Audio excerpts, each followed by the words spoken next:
Hai teman-teman, kembali lagi bersama saya David Cherry dan pada video saya kali ini saya ingin bicara mengenai HPP ya, HPP atau harga pokok penjualan atau cost of goods sold kalau bahasa dalam akuntansinya. Itu apa sih kok David? Oke, saya jelaskan ya. Cost of goods sold itu adalah harga dari harga pokok penjualan, yaitu misalnya gini lah, saya kasih contoh biar lebih gampang dimengerti ya. Kalau misalkan saya adalah pedagang serabi misalkan, kita ngomong bicara yang gampang saja ya, saya nggak ngomong mobil atau baju atau department store atau gimana. Kita jualan serabi saja, katakanlah serabi saya homogen, saya cuma jual serabi keju satu aja, ya satu macam aja. Nah, kalau misalkan saya pedagang serabi, HPP itu adalah berapa sih modal saya untuk bikin satu biji ya, satu biji serabi itu berapa duit. Nah, saya kasih contoh gitu, kesalahan yang paling sering dilakukan oleh UMKM, biasanya tuh kalau orang yang baru memulai usaha, buka usaha sendirian, buka toko atau misalnya buka gerobakan kecil-kecilan gitu mereka ya. Nah, kesalahan yang paling utama adalah mereka itu salah dalam menghitung HPP. Kesalahannya bukan dalam menghitung HPP-nya sendiri. Misalkan tadi saya jual serabi 1000 itu biasanya orang nggak salah. Mereka bisa hitung tepung pakainya sekian, susu pakainya sekian, kejunya sekian dan segala macam. Oke, mereka sudah hitung. Tapi kadang-kadang kesalahannya itu selalu kesalahannya itu terletak pada kita itu lupa menghitung bahwa di luar HPP ada banyak biaya-biaya lagi yang harus kita hitung. Misalnya, kalau kamu pakai gerobak, biasanya suka ada pungli. Kamu masuk komplek harus ada sogokan. Kamu parkir di satu tempat, biasanya nanti ada sogokan segala macam. Gas, ya kan gas. Berapa waktu kamu? Dan nanti pada video berikut saya akan ajarkan juga bagaimana cara menghitung waktu kamu. Tapi untuk video ini saya belum menjelaskan sampai sana ya. Terus udah gitu ada lagi yang namanya wastage, ada lagi yang namanya utilities. Misalnya plastik untuk kalau orang mau take away ya kan, kalau misalnya kamu GoPay nanti harga pulsa, harga segala macam ya itu semuanya termasuk gitu loh. Jadi bukan berarti kamu jual serabi harga 1000 itu kamu bisa hitung harganya sebagai 1000. Nah, kesalahan fatal lainnya adalah misalkan gini, kamu misalnya 1000 ya, kamu 1000 terus kamu jualan, kamu muter-muter seakan-akan oh saya kalau gitu HPP saya 1000 saya jual 2000 ya saya untung 1000 ya, nggak gitu ngitungnya. Kenapa? Kalau misalkan bayangkan, kalau misalnya saya jual serabi ya, saya muter-muter, saya jual 30. Gini deh, saya pagi-pagi saya bikin serabi 50.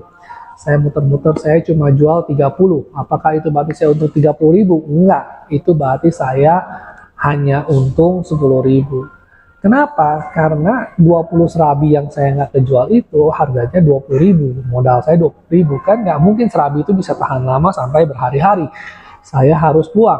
Nggak mungkin saya jual yang barang yang sudah tidak layak jual, saya jual lagi kan juga nggak mungkin. Nah, oleh sebab itu, jadi itu juga harus kita hitung gitu loh. Kita nggak bisa bilang, oh saya jual 50 nih, saya jual 30, berarti rezeki saya 30.000. Enggak, saya malah rugi. Rezeki saya cuma 10.000 gitu loh. Nah, jadi kamu banyak orang itu kesalahan mereka adalah mereka itu ngitung marginnya terlalu kecil. Jadi marginnya terlalu kecil, seakan-akan mereka itu rame, seakan-akan mereka itu cuan tiap hari udah keliling-keliling, udah kerja keras, udah keringetan, tapi hasilnya nggak ada dan makin lama akhirnya harus tutup. Itu kita ngomong kalau yang rame, apalagi yang nggak rame.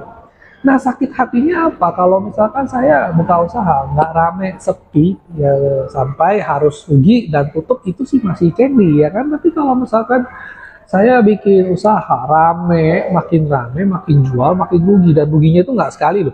Pelan-pelan dalam waktu setahun, 2 tahun saya nggak berasa, tapi saya kok jualan begini kok kayaknya nggak untung-untung gitu kan, nggak tumbuh-tumbuh itu bisnis saya, nggak ada growth gitu kan, tiap hari cuma kayaknya tuh kayak nombok-nombok terus. Nah, inilah sebabnya kenapa kita harus menghitung kembali HPP, karena saya percaya matematika itu nggak bisa bohong. Ketika kita menghitung semuanya secara matematika, bahkan sampai staples kita hitung, pulsa kita hitung, sampai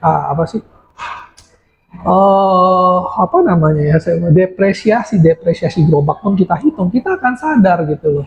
Oh, ternyata bisnis ini tidak sebegitu menguntungkan yang saya pikir. Saya tiap hari jual 100, saya pikir saya untung 1000. Ternyata di lapangan, di sunat ini, di sunat itu, ternyata untung saya mungkin real cuma 30.000 gitu ya. Nggak cukup.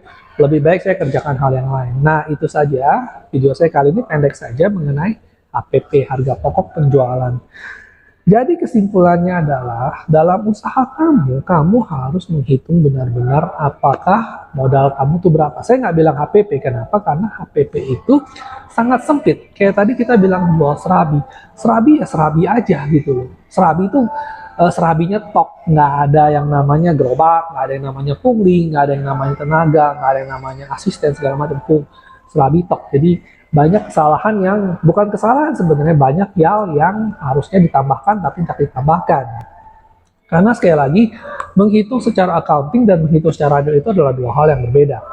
Nah, jadi kesimpulannya adalah kalian kalau mau dagang itu kalian harus hitung HPP kalian, tapi ingat harus juga ditambahkan dengan biaya-biaya lain biar angkanya itu real. Karena percuma gitu, kamu misalnya ngitung, oh modal saya cuma 500 perak, saya jual 1000 pasti dapat untung. Enggak, karena bisa jadi itu biaya-biaya lain itu malah lebih parah dan kelihatannya kecil, tapi kalau di total-total mungkin besar. Dan di saat kalian belum ada sales untuk menunjang itu semua, kalian akan berasa. Kalau misalnya jual serabi ya, saya misalnya punglinya 10.000 sehari. Kalau saya jual 200 rabi, saya udah ada nama, saya laku. 200.000 kali 1000 itu udah 200 rabi itu 200.000 ya, saya bayar 1000 itu nggak masalah. Tapi ketika saya baru mulai, saya baru jual serabi mungkin cuma baru 10, baru 5, pungli 10.000 itu adalah semua untung saya. Nah, jadi itu kita juga harus sedikit sadar matematika dan kita harus juga ngitungnya itu harus bener gitu. Jangan sampai kita salah hitung, jualan udah capek nggak ada untungnya. Tapi barang dagangan saya jadi mahal. Ya nggak apa-apa, karena memang barang kalau buat apa lu jual murah tapi rugi ya kan? Mendingan lu jual mahal aku sedikit tapi ada untungnya daripada udah jual murah kerja bakti rugi pula. Oke, nah sekian saja videonya kali ini. Saya mau makan dulu sebentar. Tempatnya oke kan sekarang ya? Saya mau makan dulu sebentar, nanti habis makan saya bikin video lain lagi. Dan sekarang juga saya sudah mulai menulis di blogspot ya, namanya davidcheri.blogspot.com. Mungkin nanti saya akan tampilkan di sini ya setelah saya edit. Nah, blogspot itu berisi tulisan-tulisan saya dari Quora yang saya pindahkan ke blogspot ini ya. Dan kalau kalian ingin membaca, cukup menarik dan cukup menghibur juga buat baca di masa santai, ya silahkan nanti tinggal dikunjungi aja. Oke, nah sekian saja video saya kali ini.